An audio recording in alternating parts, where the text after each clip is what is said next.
up large amounts at discount rates. It purchased 100 T-72 tanks from Germany, for example, strengthening its defenses even more and continuing that budget-friendly tactic we touched on earlier.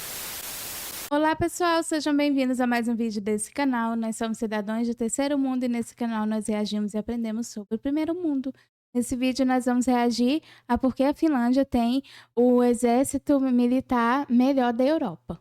Então aproveite a oportunidade, considere se inscrever no nosso canal, clique no gostei, compartilhe esse vídeo e visite o nosso Instagram para fazer mais sugestões de conteúdos como esse. E agora, vamos para a reação 1. This might be Europe's most badass military. Not the biggest, not the richest, not even the flashiest. But if war came knocking on Europe's door, Finland would be the one standing ready. Quiet, cold, deadly efficient. Finland has built a fighting force that most countries twice its size would kill to have. So how did a country with barely 5 million people become one of the most feared defensive powers on the continent? Because for Finland, defense isn't optional, it's survival. And they've turned that mindset into a military machine, disciplined, modern, and fiercely motivated. In this video, we're breaking down what makes Finland's armed forces so exceptional, and why many believe it could be the most combat-ready force in Europe. Let's start with the numbers, because what Finland lacks in flash, it makes up for in pure strategic muscle. Finland has around 24,000 full-time soldiers. Now that might not sound like a lot, but here's the kicker.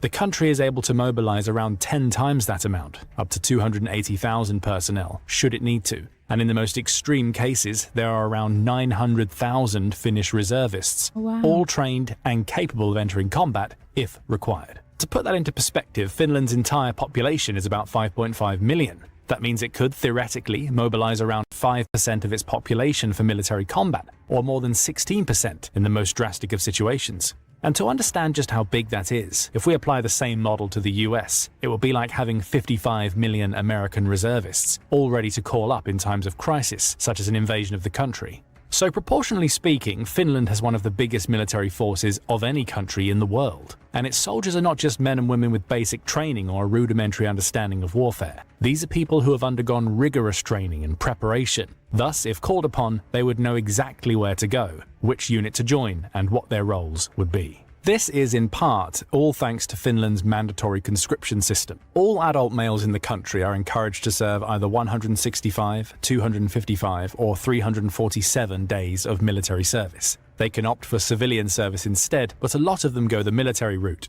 Around 27,000 new conscripts are trained this way each year. Plus, since those who refuse to partake in the service face prison sentences, there's a very high enrollment rate. About 80% of all Finnish men complete their military service, which is one of the highest rates of conscription completion in the world. And even though they don't have the same obligation, plenty of women also volunteer. In fact, the most recent application period saw more than 1,400 females submit their applications.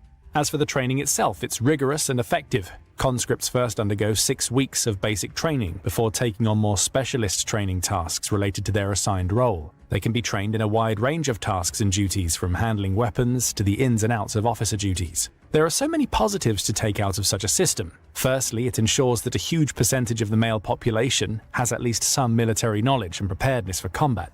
It's also a cost-effective option, especially when compared to other ways of building and maintaining a large military force. In a country like Finland, which doesn't have the biggest of economies, it ranks just 18th in Europe for GDP, that's a very important factor. There's also Uau, é surpreendente. Eu realmente não imaginava essa quantidade de pessoas. Eu, pelo menos, não me recordo de ter assistido algum vídeo anteriormente, mas é surpreendente que o interesse que as mulheres também têm em ingressar nas Forças Armadas. Aqui em nosso país, isso começou a ficar mais flexibilizado tem muito pouco tempo. Até há muitos anos foram somente os homens, ainda continua sendo os homens. É obrigatório o alistamento militar, mas eles estão flexibilizando mais a entrada de mulheres também. É verdade, me impressiona muito a forma como é um país que é relativamente pequeno, né, em termos populacional, mas eles têm muito dinheiro para investir, né? Isso mostra a forma como é administrado, porque o país não deixa faltar em nenhuma área, né?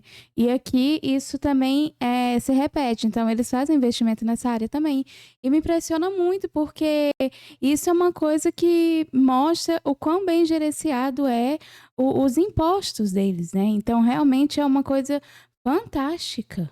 Also, the fact that a lot of people who complete their conscription gain a much better understanding and appreciation of the military. This kind of hands-on experience teaches them the value of Finland's impressive defences, and many leave with a renewed sense of pride in the country, which would be of great value if ever Finland needed to call on those same people to fight off an invading army someday. This is actually backed up by real data, as polls show that around 83% of the Finnish population say that they are willing to take up arms to defend their land. For the sake of comparison, only about 33% of British people say they are willing to defend the United Kingdom, and rates are similarly low in a lot of other European nations. This is important because the strength of an army isn't just the number of soldiers it has or how much its fighter jets cost. It's also about the willpower of the people. It's about their drive and commitment to the cause, and how willing they would truly be to put their lives on the line in defense of their motherland. Ukraine is a shining example of this. Since Russia's invasion began, the Ukrainian people have shown remarkable levels of fortitude and almost unprecedented strength in their willingness to stay and fight for their land. That's very similar to what we can see in the Finns.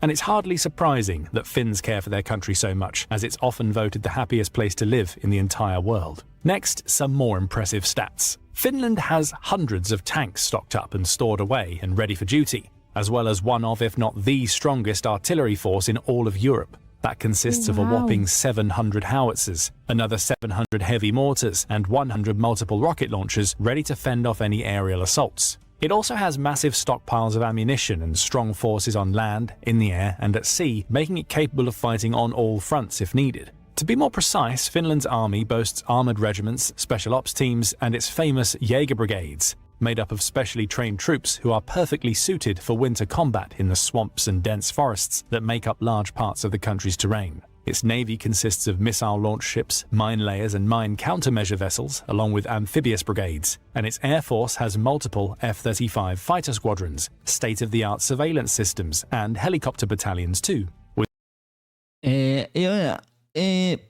Eu posso estar enganado, mas eu acho que a gente já reagiu à força militar ou alguma coisa parecida na Finlândia. Posso estar enganado. E se eu me lembro, naquele vídeo foi abordado questões de navio, avião, coisas do tipo. Mas realmente é o que você disse, né? Eles têm dinheiro para investir, para aprimorar a questão de defesa deles, e esse dinheiro, esse investimento, é possível a gente perceber como o cidadão finlandês vê o imposto dele sendo gasto, porque é destinado para a defesa do país e as pessoas sabem disso. E aqui no nosso país, muitas vezes os impostos a gente não sabe o que acontece, porque nada muda.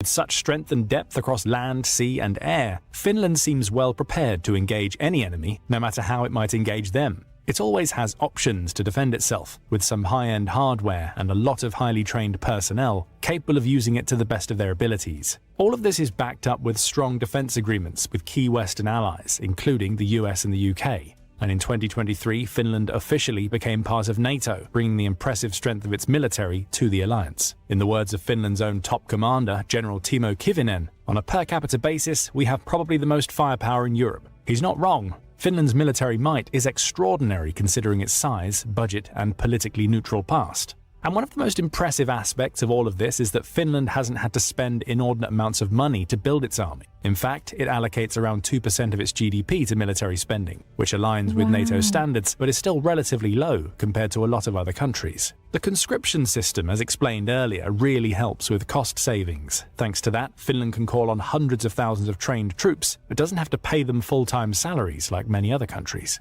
The Finns have also been shrewd with their spending on equipment, brokering smart deals with their allies and procuring weapons at sensible times to get the best rates. In short, this country has built a brilliant battle force on a budget. It's an incredible achievement. And it's not just a question of having enough guns and ammo to sustain its defences.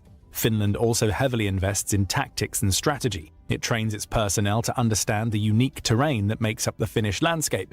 It prepares its soldiers for battle in harsh, Arctic conditions and guides them in how to make the most of the landscape, using the climate and geography to their advantage if ever they have to defend their homeland. Finland, after all, is a land of extremes, where winter temperatures often drop below 0 degrees Fahrenheit, and many regions, like the northern Lapland area, receive dozens of inches of snow annually.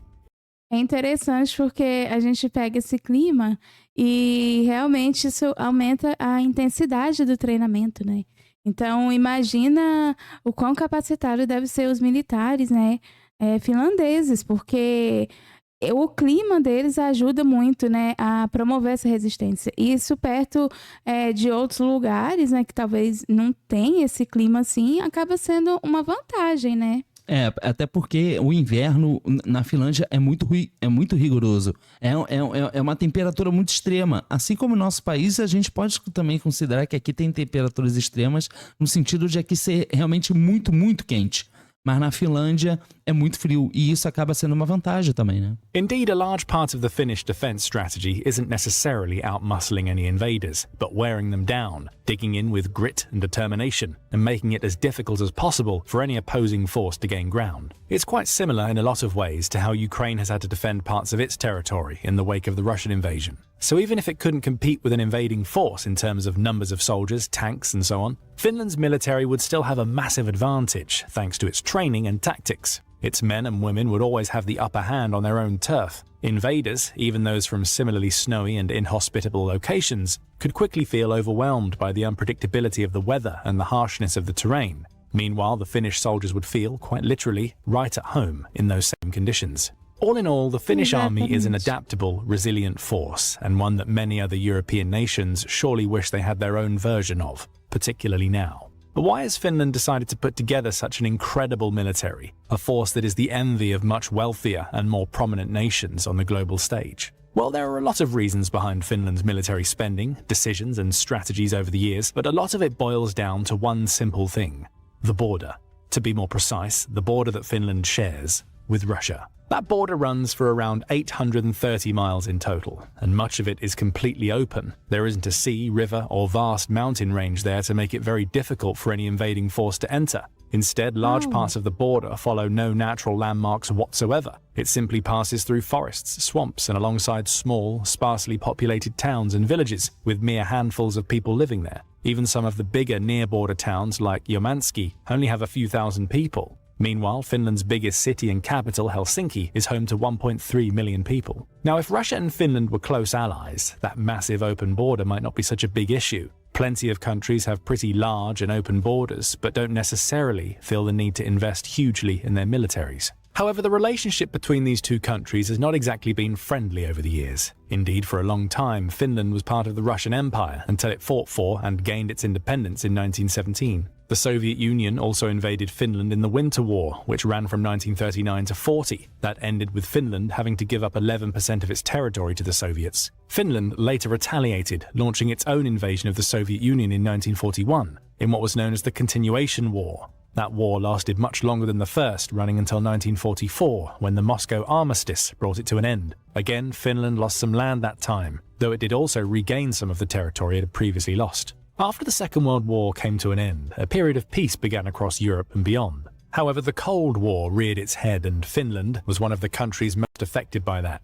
Given its proximity to Russia and the size of its border, plus the fact that the two nations had a tumultuous past, there was always a persistent fear among the Finnish population that Russia would decide to invade again someday. There hasn't actually been any invasion since then, but the threat has always persisted, and this in large part is what has fueled the Finnish defense strategy for many decades, dating back to the post-World War II era. Back then, Finland's military wasn't such an outlier. It was more in line with the norm. Lots of countries across Europe had big reservist forces and spent heavily on military equipment and procurement. They had plenty of tanks and artillery stored away just in case war broke out again, and many also maintained conscription systems for a long time, so they had lots of trained people among the population that they could call on if ever they needed to. However, by the 1990s, attitudes had started to soften. There had been a long period of peace for the most part, even if Russia still posed a certain level of threat, especially to the nations of Eastern Europe. The idea of invasion and full-scale warfare seemed distant and difficult to imagine for many, particularly those in Western Europe like the UK, Germany and Spain. The need for big armies and expensive defense systems no longer seemed like such a pressing concern. So many countries switched things up a bit. They focused more on creating smaller expeditionary or mobile forces to operate in select locations around the world, rather than on a larger, domestic force to defend their borders. They also stopped conscription, and many of them also sold off a lot of their old military hardware. The Finns did none of that. They persisted with conscription and maintained their massive reservist force. They kept their military spending consistent through the 1960s and 70s, before building it up to over $1 billion by the end of the 80s, and averaging around $2 billion in the 90s. What's more, when other countries started selling off their supplies, Finland actually bought up large amounts at discount rates. It purchased 100 T-72 tanks from Germany, for example, strengthening its defenses even more and continuing that budget-friendly tactic we touched on earlier. É muito interessante, né, que a Finlândia ela tenha adotado medidas um pouco diferentes de outros países da Europa, mas é até compreensível justamente pelo fato de eles fazerem fronteira com a Rússia. Então, como já são países que também tiveram problemas no passado, a Finlândia ela manteve um sistema, ela tratou da sua segurança de uma forma diferente do que outros países da Europa.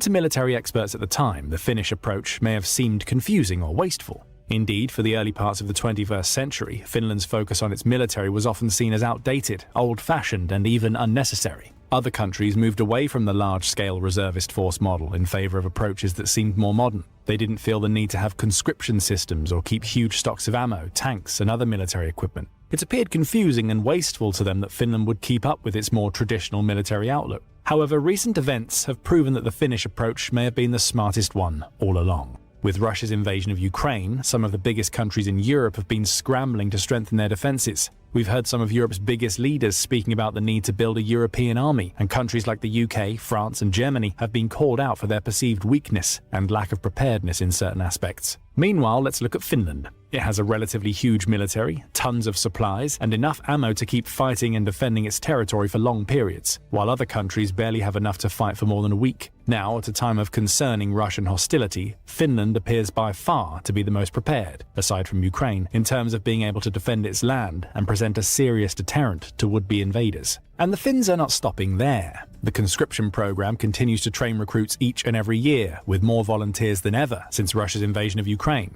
Thanks to that, there are entire generations of combat-ready personnel to call on. Finland also continues to spend billions annually on defense, with plans to increase from $6.8 billion to $11.5 billion by 2032. The country has also recently upgraded its Air Force fighter jets and regularly seeks new ways to defend itself.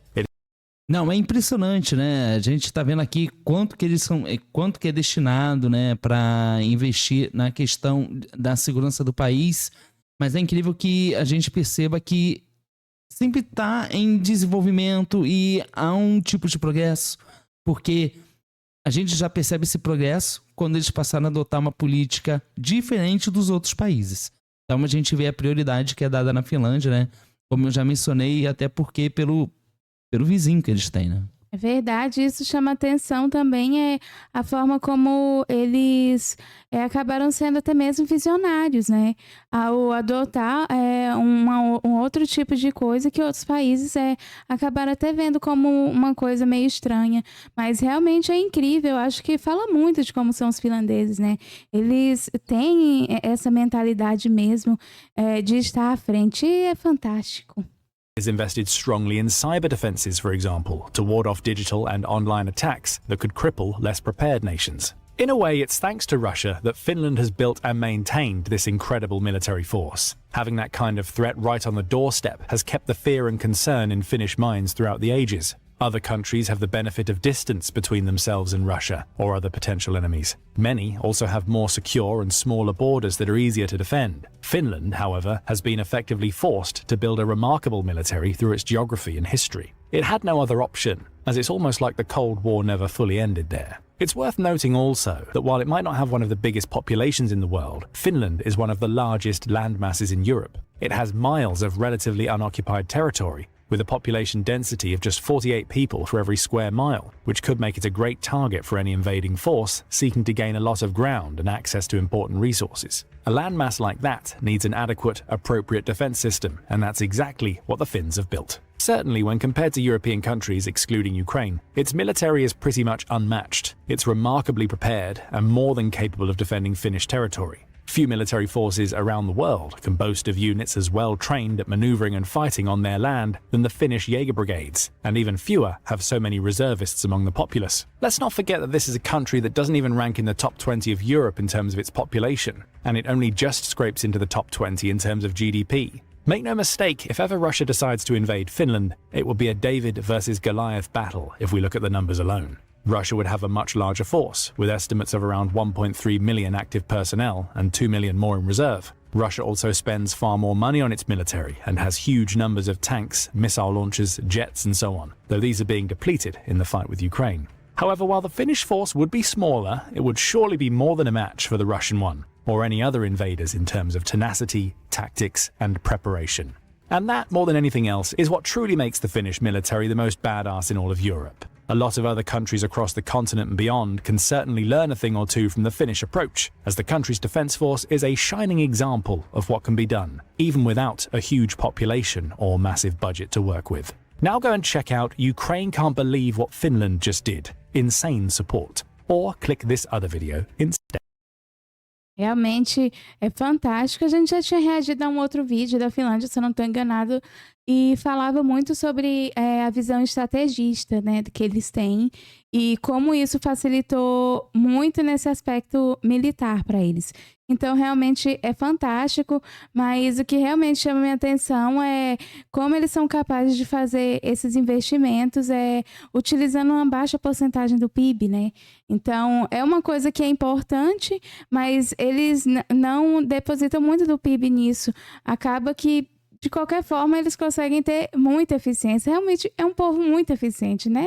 Maravilhoso. Não, eles realmente são incríveis e é muito interessante essa observação que você fez em relação ao gasto do PIB, porque a gente consegue perceber aqui como eles conseguem muito bem destinar os investimentos que precisam ser feitos e realizados, no sentido de que não tenha nenhuma falta, porque a gente consegue perceber aqui que mesmo não usando todo o PIB, eles ainda conseguem fazer um investimento muito bom em relação a compra de equipamentos e até mesmo em investimento tecnológico no que se refere à proteção. Apesar de nesse vídeo em específico não ter abordado isso, mas é fantástico, né? A Finlândia, mais uma vez, provando que está à frente de muitos outros países, fazendo coisas incríveis e mesmo sendo um país geograficamente menor e menos populacional, eles ainda têm um poder incrível de defesa que é impressionante. Realmente é algo que tem que esperar outros países, realmente.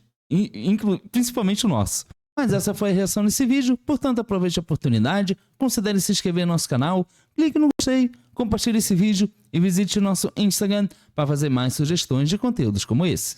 Muito obrigada por assistir esse vídeo e nos vemos na próxima reação. Tchau!